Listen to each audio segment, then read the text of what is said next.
I'm Dave Kaz, and this is Driving with Dave.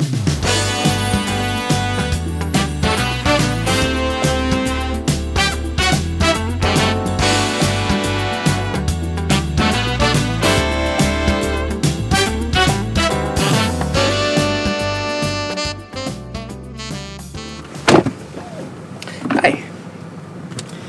How you doing? You all right? Yes, I am. That was really awesome.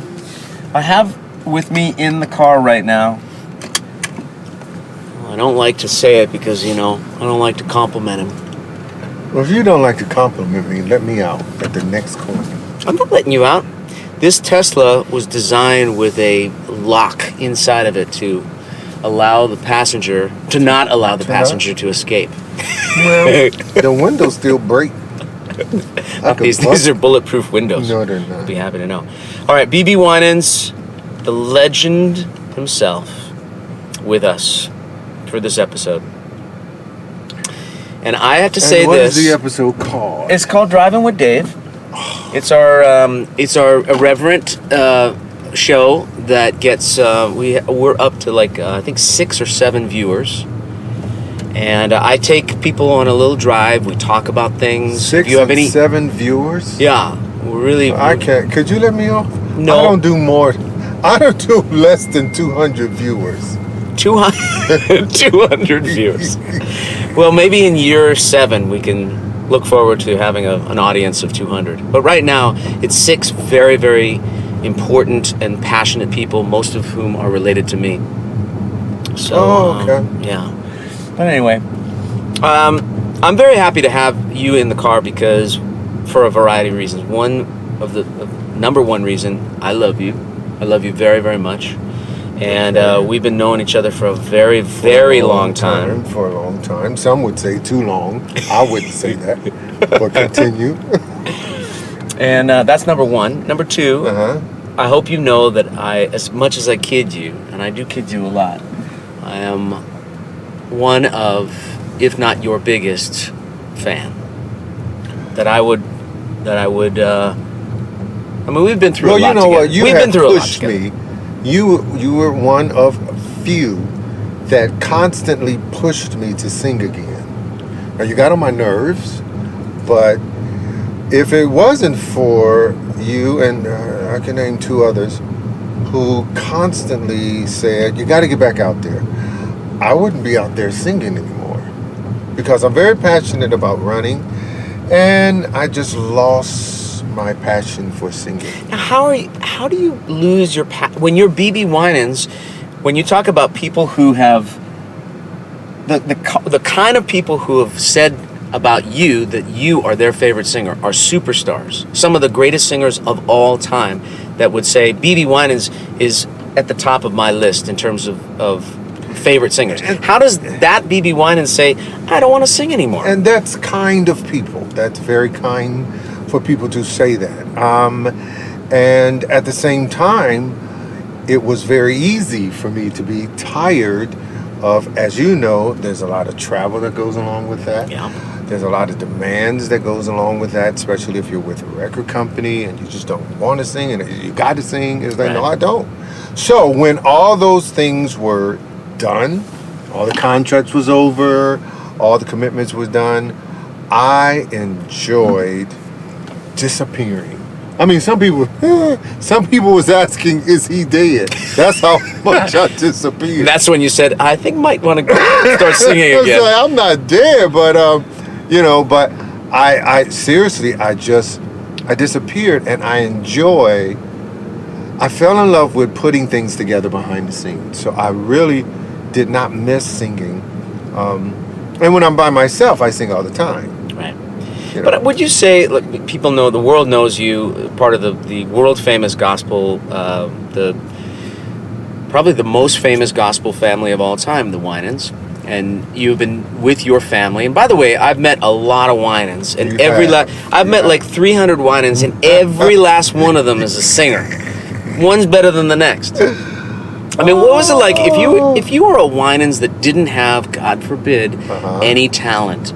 what happens to those Winans who can't croak out a tune? Food stamps. They get banished from the family. We were all, you have to understand, my mom sang, my dad sang, each of my grandparents sung. So it was really a part of our upbringing. It was something that we absolutely loved to do from the beginning, whether in school, whether in church, wherever, we were always singing.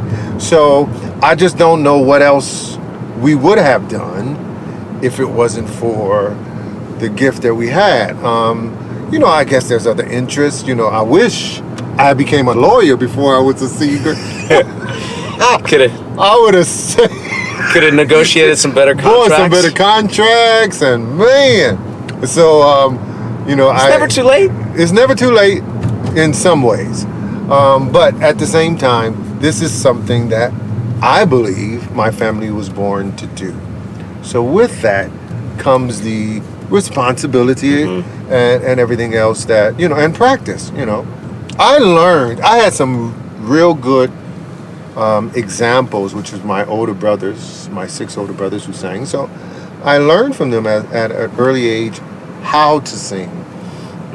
It's a difference. And when you connected with your sister CeCe and decided that you guys would form a duo, did you have any idea that those records? I remember, because we were on the same record company for many years, Capitol Records, yes. And I remember when that record came out, and I think everybody was shocked at how popular. I mean, gospel music is popular all over the world, and it's great music, but you don't become like, I remember seeing you guys on a McDonald's commercial. Yes.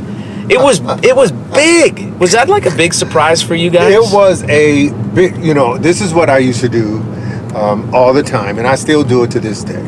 I record an album or CD, whatever you want to call it, and I used to take the physical CD and I would put it on my dresser or whatever was in front of me, and I would sit back and I would cross my arms and say, okay, God, I did my job. Now it's time for you to do yours. Yeah. I did that all the time. Yeah. And I saw how he would open doors that I couldn't even imagine. Right. We went places that, I was a big dreamer. I'm still a big dreamer.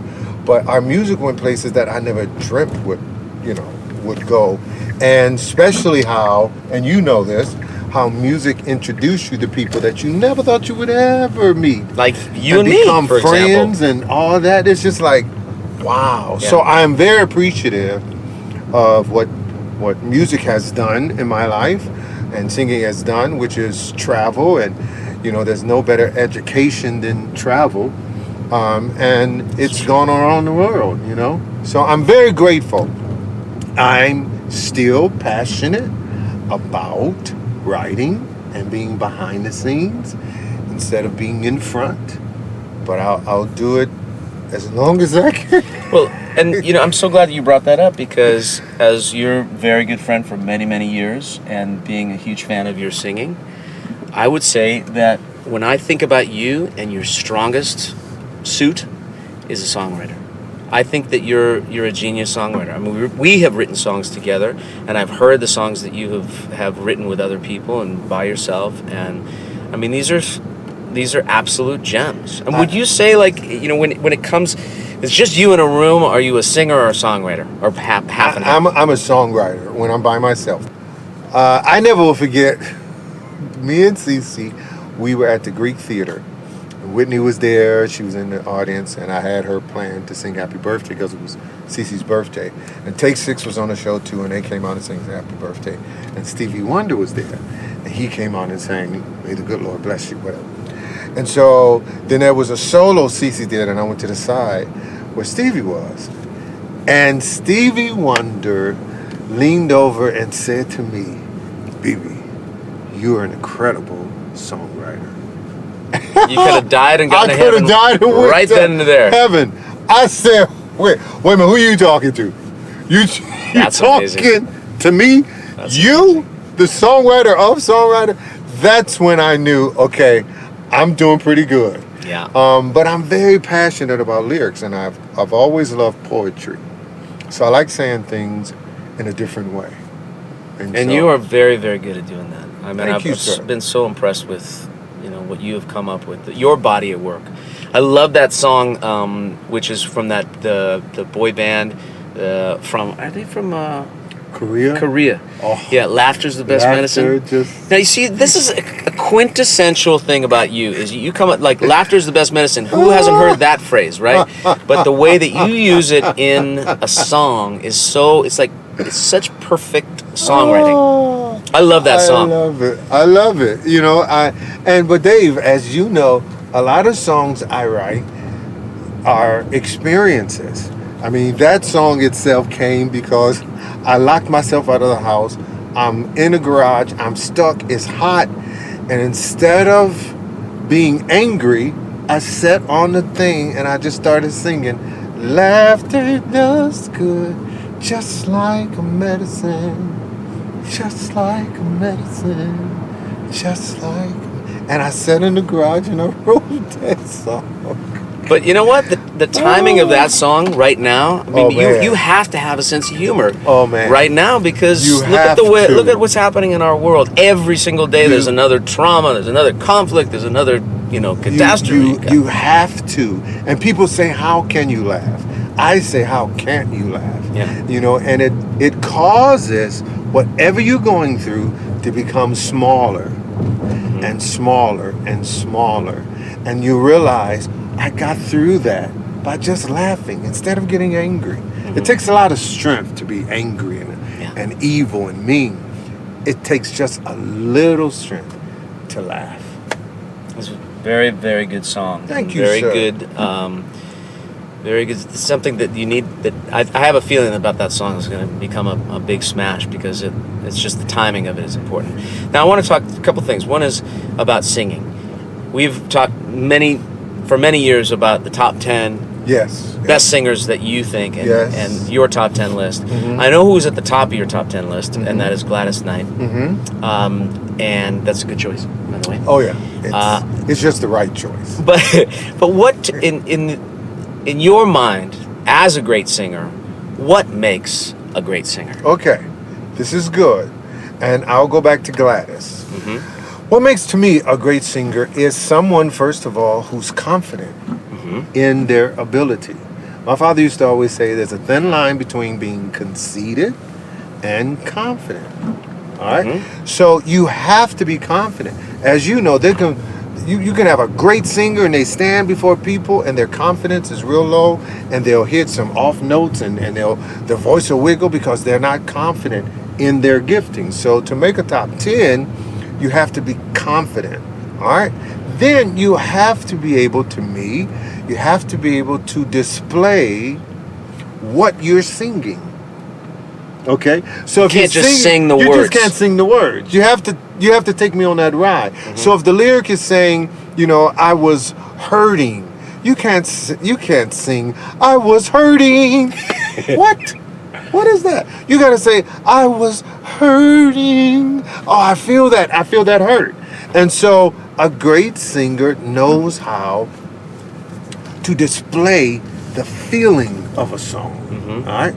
And then you have to know how to start a song. You have to know how to finish a song. You can't start a song up here, then where you're going. You have to start the song there. And you have to build the song. A real singer knows how to build a song. It's just like telling a story. Okay, now finally I want to ask you, and this is an important question because I know how important this is to you, and it's got a life of its own now. It's not just important to you. It's important to a whole lot of people. And that is the musical that you wrote, which is the story of your life, basically. Yes. With a lot of other stories filtered in there, but at the core of this show, which is a brilliant show called Born for This, is the story really of how you and CeCe got together and got your, how that explosion, before the explosion happened. It's all about how that whole thing came about. So did you have an idea, like, for years and years ago, you said, I want to write a show about my life? Or how did it, like, where did it come from? Give us an update on what's happening. Not too long ago, for you to know, I went and I I had been looking for this woman, and I found her, and I went and I sat with Roberta Flack for about 2 hours, and I had the most wonderful time. And I constantly spoke with her and said thank you, because it was a conversation with her and I. Actually, it was about John, the actor, Travolta. John Travolta's 50th birthday celebration. We were a part of that, and we're just talking about music. And then she detoured from that conversation, and she started saying things that I was like, what is she talking about? She said, "Bebe, you got to do that musical. You got to write that musical about you and your sister and your family. You got to get to it, honey, now. Get to it. It's time for people to know about it. It's American story. It's American music." And I'm looking at the phone like, is she on medication? So she just picked it out of thin air? Picked it out of the blue, and she said, she had "It's no a reference musical." to it? No. She said, "It's a musical, and then, baby, it's going to be a movie, and such and such, and get right to it." And then she went right back into the conversation about John Travolta and the thing. I remember hanging up the phone and looking at the phone saying, what was that? That's amazing. What was that really is amazing. that? And I tried to ignore it, and 4 days later, I was in Montreal. I walked into my hotel room. I had my laptop. I turned it on, and it was like a faucet came on. I sat there and I wrote what would become the first draft 11 years down the road. We're not talking about music. We're talking about the Broadway show. The book. Now, the book is coming after. No, I'm talking about the story of, like, you wrote the story, not the songs in that. Oh, no, I first. wrote the book. Yeah. I wrote the book. That, isn't it funny? I sit back and I say, I'm a playwright. Yeah. When did that happen? Well, listen, I saw that show. I saw it in Los Angeles, and I loved it so much. And from what you said, it's changed quite significantly since then. Yes. But is it? I can't wait for you to see it. You have said that there are. It's not yet confirmed, but there are. There's energy towards bringing this to Broadway right now. In the fall of 2019. Wait, for real? For real. We will be making an announcement very soon. How does that feel? I mean, it's weird. Because you're not in it, but I'm not in it. The actors that are in it that I saw were awesome. Who is playing me is from Hamilton. His name is Donald Weber. Wow. He is absolutely incredible. And right now, he's in San Francisco playing Burr in Hamilton. You know, Manuel has become a great friend, and he chose Donald to go with him to Puerto Rico. Wow. He went to Puerto Rico for 3 weeks to bring tourism there, and he chose Donald Weber to play Burr as he. And is your niece still playing your sister? No, there's another actress that's playing my sister as well. So a little bit of the cast has changed.